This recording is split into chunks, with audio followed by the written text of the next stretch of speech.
내 하나님 여호와께서 내게 허락하신 대로 내 지경을 넓히신 후에 내 마음에 고기를 먹고자 하여 이르기를 내가 고기를 먹으리라 하면 네가 언제나 마음에 원하는 만큼 고기를 먹을 수 있으리니 여호와께서 자기 이름을 두시려고 택하신 곳이 내게서 멀거든 내가 내게 명령한 대로 너는 여호와께서 주신 소와 양을 잡아 내 각 성에서 내가 마음에 원하는 모든 것을 먹되 정한 자나 부정한 자를 막론하고 노루나 사슴을 먹는 것 같이 먹을 수 있거니와 다만 크게 삼가서 피는 그 생명인즉 네가 그 생명을 고기와 함께 먹지 못하리니 너는 그것을 먹지 말고 물같이 땅에 쏟으라. 너는 피를 먹지 말. 내가 이같이 여호와께서 의롭게 여기시는 일을 행하면 내와 내 자손이 복을 누리리라. 오늘 내 성물과 서원물을 여호와께서 택하신 곳으로 가지고 가라. 번제를 드릴 때 그 고기와 피를 내 하나님 여호와의 제단에 드릴 것이요 내 제물의 피는 내 하나님 여호와의 제단 위에 붓고 그 고기는 먹을지니라. 내가 내게 명령하는 이 모든 말을 너는 듣고 지키라. 내 하나님 여호와의 목전에 선과 의를 행하면 너와 내 후손에게 영구히 복이 있으리라.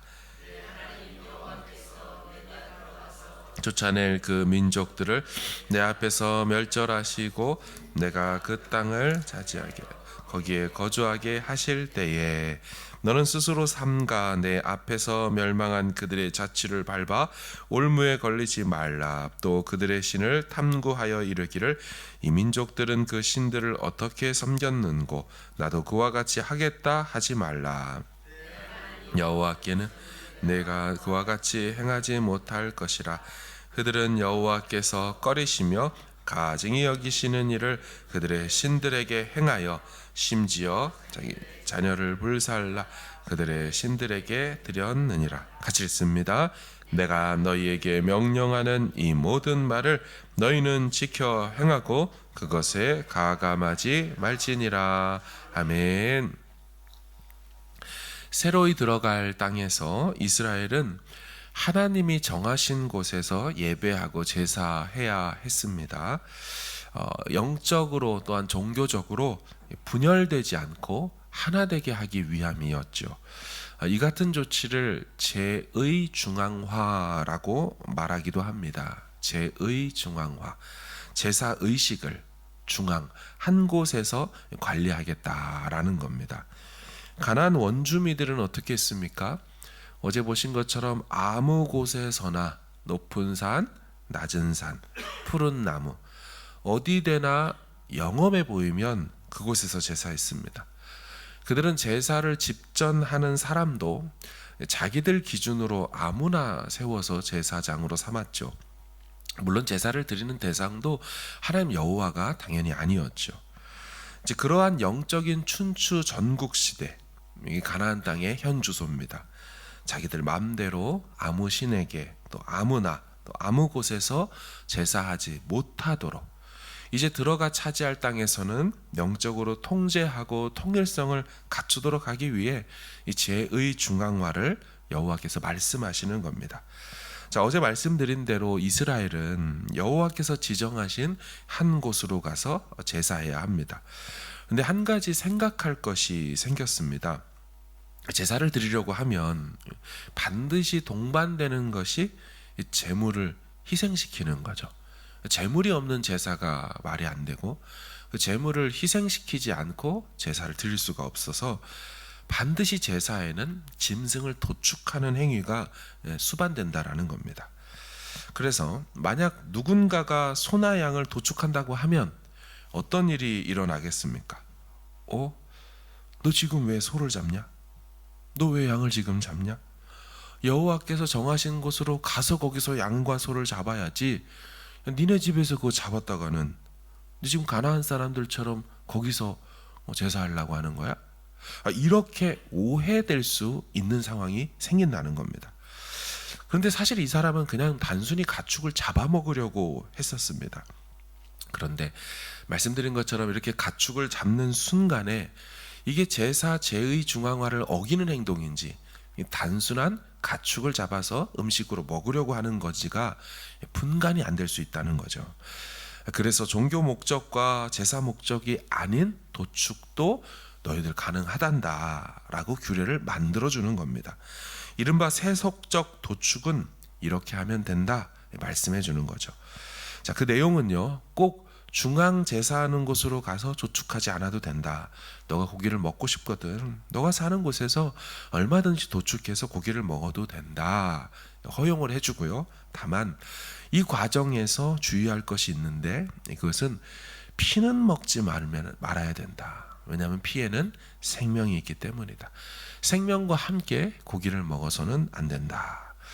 여러분 어떻습니까? 우리 생각에는 그냥 도축해서 먹도록 두시지 뭐 이렇게까지 도축 행위에까지 율법으로 만들어서 해도 된다라고 디렉션을 줄 필요가 있을까요? 이런 생각이 듭니다.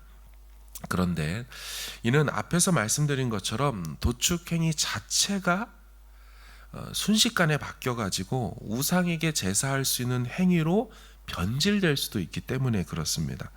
또한 이 과정에서 피는 여호와 하나님께 부어드려야 하는 것이기에 절대로 생명을 의미하는 피는 그 생명을 부여받은 인간이 먹지 말라고 한 것입니다. 그 피는 생명을 주신 하나님께 부어서 드려야 된다는 거죠. 이처럼 하나님은요, 어떤 행위가 변질되어 이상한 종교 행위가 되는 것을 조심하라 하셨습니다. 그냥 행하는 도축 행위겠지만 혹 그 과정에서 잘못되면 우상 제사가 될 수도 있고 하나님 여호와께만 해당되고 드려야 될 피를 너가 범하게 되는 것을 막아야 한다는 겁니다. 자, 이런 관점에서 우리의 삶을 돌아보면 어떻게 될까요? 우리 삶에서도 변질될 수 있는 부분이 있을 수 있습니다. 처음에는 그렇게 하려고 한 것이 아닌데 하다 보면 이 방향이 잘못될 수 있다는 거죠. 처음에는 안 건드리겠다고 했는데 하다 보니 하나님께 드려야 될 것을 내가 손에 대는 수가 있다는 겁니다. 물질이 그럴 수 있고 시간이 그럴 수 있고 마음이 그럴 수가 있습니다. 이건 하나님의 것, 하나님을 위한 시간 해놨다가도 어느 순간 내가 취하거나 범하게 될 수 있다는 거죠. 늘 깨어 마음을 지켜야 하는 것입니다. 늘 깨어서 방향과 각도를 잘 잡아야 하는 거죠. 내가 이거 왜 하려고 했지? 내가 이거 무슨 목적 때문에 하려고 했을까? 계속해서 기도하면서 자신에게 물어봐야 합니다. 성경 말씀에 비추어 보고 처음 하나님께서 주신 마음과 견주어 보며 계속 살아가야 하는 거죠. 왜냐하면 놓치고 벗어난 지 너무 오래되면 돌아오기가 어렵기 때문입니다. 혹은 아예 다른 목적과 방향을 그 틀어진 길에서 스스로 궤도수정하여 이게 이제 원래 길이었다 하고 떠나버릴 수 있기 때문입니다.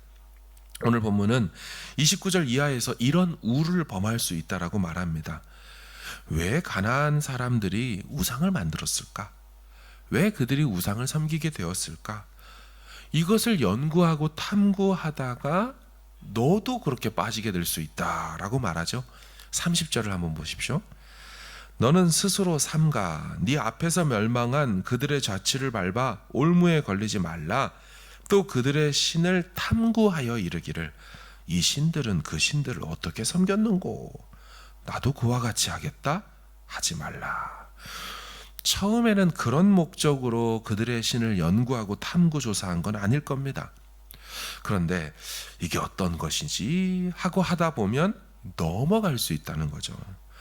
성경은 아예 눈길 주지 말라라고 말합니다. 성경은 우상에 대해서 세상 사람들이 쫓는 것에 대해서 신자는 여지를 두지 말아야 한다는 겁니다. 괜히 나도 좀 한번 해볼까 하다가 거기에 빠지거나 올무에 걸릴 수 있다는 것이죠. 여러분 도박이나 투기도 다 이런 식 아닙니까? 누가 처음부터 자기 재산 전부를 걸고 심지어 자신의 미래까지 걸고 도박을 하겠다는 사람이 어디 있겠어요?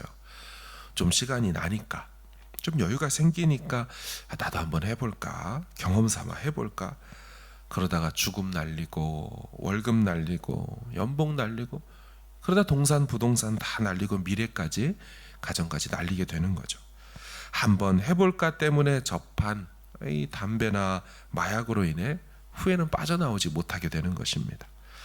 성경은 이런 문제에 대해서 죄의 유혹을 싸워서 이겨내라 라고 말하는 측면보다는 아예 악은 모양이라도 버리라고 말씀합니다. 그리고 이런 과정은요, 어쩌다 하는 것이 아니라 매일 날마다 행하는 것이라고 말합니다. 히브리서 3장 13절을 제가 한번 읽어보겠습니다.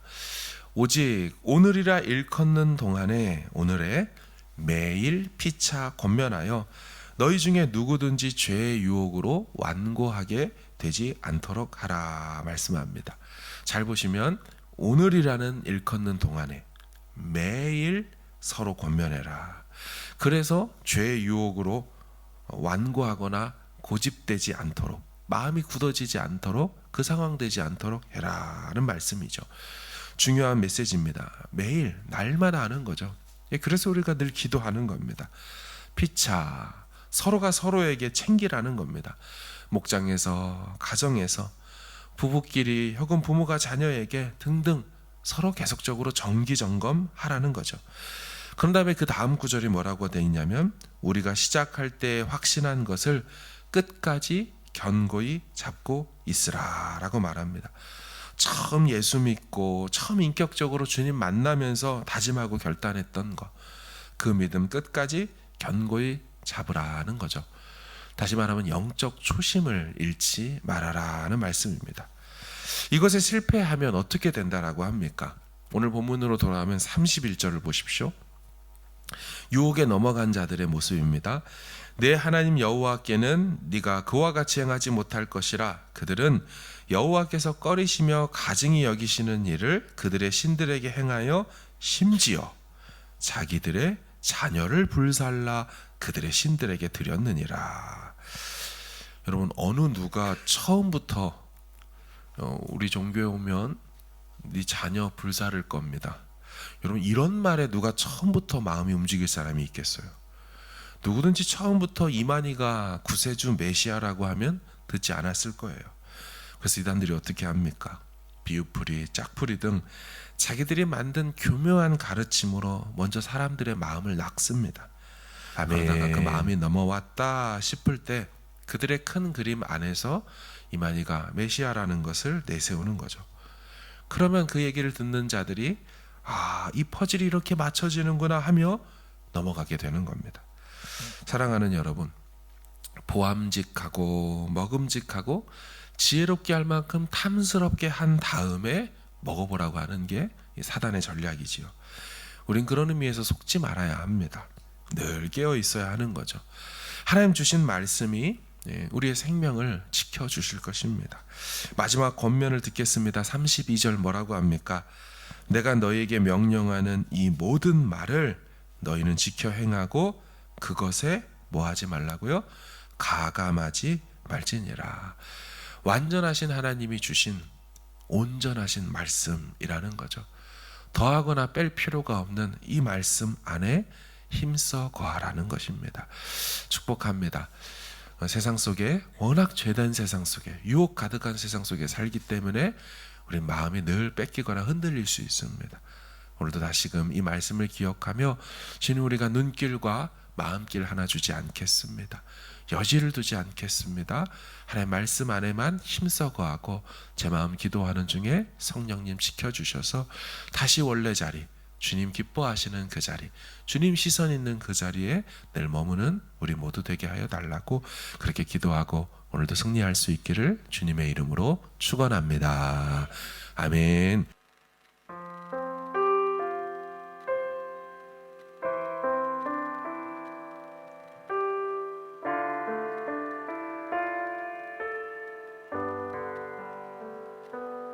안개 속에서